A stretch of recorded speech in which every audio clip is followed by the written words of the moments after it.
Eala snapped at Aryna Sabalenka after a shocking call. You can't be serious. 1 second, it was just another point. The next chaos erupted. The line judge raised her hand, the crowd went silent, and Eala lost it. Are you kidding me? She shouted, her voice cutting through the tension like thunder. Sabalenka smirked, cool and unbothered, but her eyes said something else. This wasn't just a disagreement, it was a declaration.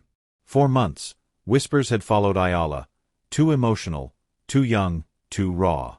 But that night, she decided she wouldn't swallow it anymore. When she turned toward Sabalenka and said, "Say that again," the stadium froze. Nobody knew it yet, but this was the beginning of a rivalry that would shake women's tennis to its core. It was supposed to be just another night match. The kind that starts with applause, polite smiles, and the soft thud of tennis balls echoing under the lights. Eala stepped onto the court with her usual quiet confidence, focused, determined, but holding something deeper inside. She had waited for this match for months. Aryna Sabalenka, the powerhouse, the world #1, the symbol of dominance, stood on the other side of the net, stretching, smirking, radiating the kind of energy that says, "I own this place." To the crowd, it looked like experience versus ambition. But beneath the surface, it was more than that. Eala wasn't just playing for points. She was playing for respect. She had spent the past year fighting to prove she belonged among the elite, constantly told she wasn't ready, that she was too emotional, that her passion was a weakness. Every headline reminded her, talent, yes, but raw. And tonight, she was tired of that word. Sabalenka, meanwhile, was coming off a storm of her own. After a string of tough losses and rumors of locker room tension, she had something to protect. Her dominance, her image, her throne. And in that, Eala wasn't just another opponent. She was a threat to be crushed before she could rise. The first set began with thunderous serves and brutal rallies. Sabalenka's power met Eala's precision.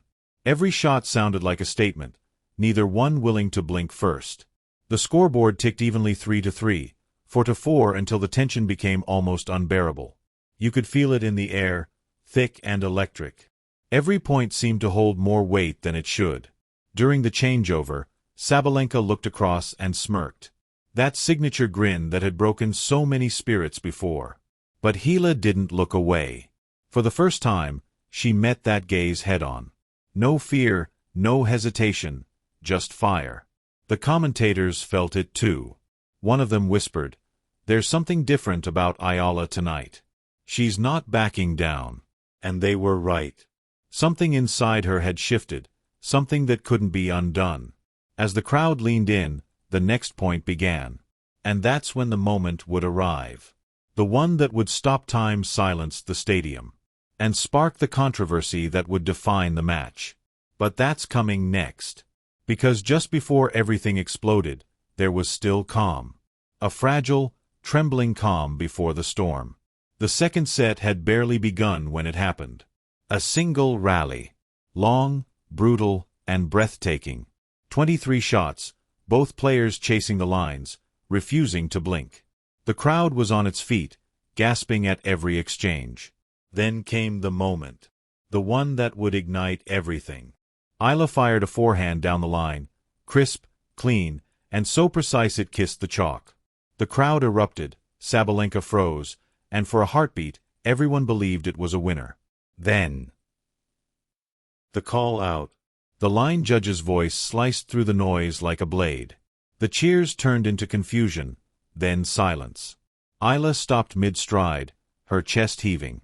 Her eyes darted to the mark. The ball had left a visible trace, touching the very edge of the white line. She pointed at it, disbelief flooding her face. "That's in," she shouted, her voice cracking with emotion. "That's clearly in." The chair umpire stayed still, unmoved. Sabalenka walked toward the net, raising an eyebrow, her lips curling into a smirk. "Maybe check your aim next time," she said, just loud enough for Eala to hear. It was meant as a joke, or maybe not. Either way, it was gasoline on fire.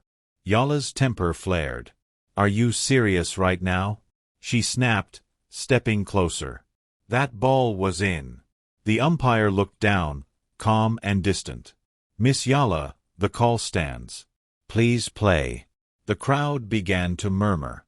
Phones lifted, flashes clicked. Something was unraveling, and everyone could feel it. Eala turned towards Sabalenka again. "You saw it?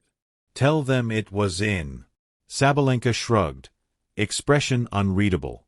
"Not my call," she said with a grin. That grin broke her. "You can't be serious." Eala yelled, the words echoing across the stadium. The phrase, born out of pure frustration, became a spark that lit the entire arena. People in the stands gasped. Commentators went silent. Even Sabalenka looked momentarily stunned. No one had ever seen Eala this furious. The umpire issued a warning for unsportsmanlike conduct, but the crowd had already chosen sides. Half cheered for the young underdog's fire. Half booed, calling for composure. And Sabalenka? She walked back to the baseline, smiling like she'd just won something more than a point. But inside, even she felt the shift. This wasn't the same calm, disciplined Eala she'd faced before. This was someone fighting to be heard. Someone who'd snapped after too many quiet humiliations. As play resumed, Eala's energy changed completely.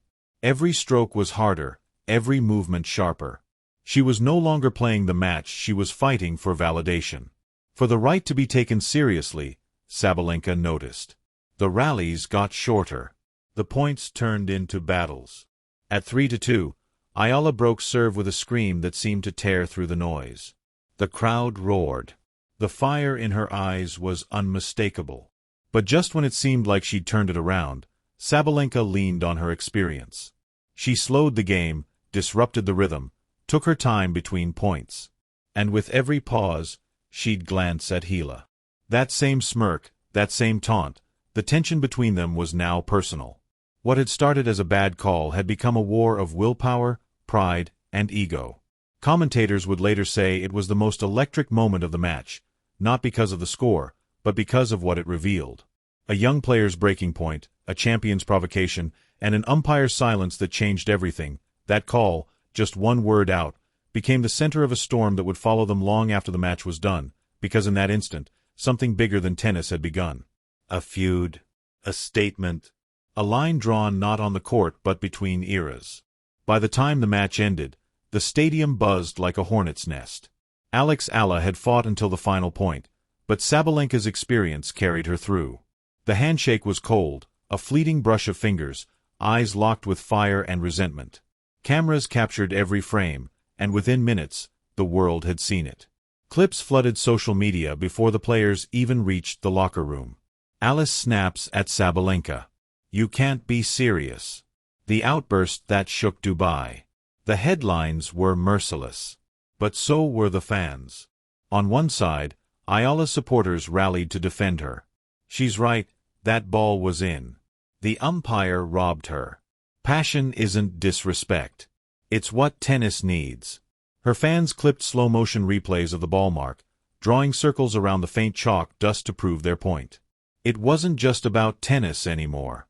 It was about justice, about a young player daring to challenge the hierarchy. But Sabalenka's defenders were just as loud. She lost control. That's not how a professional behaves. If you can't handle pressure, you don't belong here.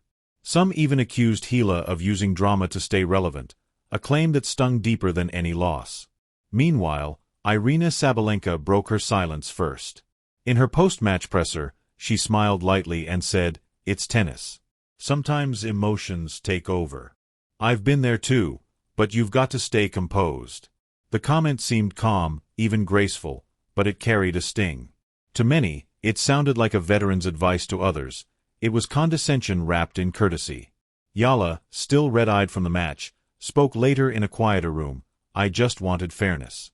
She said softly, "I wasn't disrespecting anyone, I just couldn't stay silent." That line alone became a rallying cry across platforms. "Just wanted fairness" trended overnight.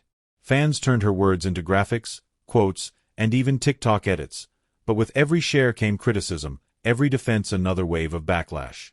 Tennis journalists began dissecting every angle of the call. Some claimed the umpire's position made it impossible to see the ball properly. Others said the call was correct, but the reaction wasn't. And in between all the noise, both players stayed quiet, at least publicly. Behind the scenes, insiders whispered that tension between Eala and Sabalenka went beyond that one call. A stare down during warm-ups, a sarcastic comment in the hallway days before. It all began to surface piece by piece. Maybe the call wasn't the cause.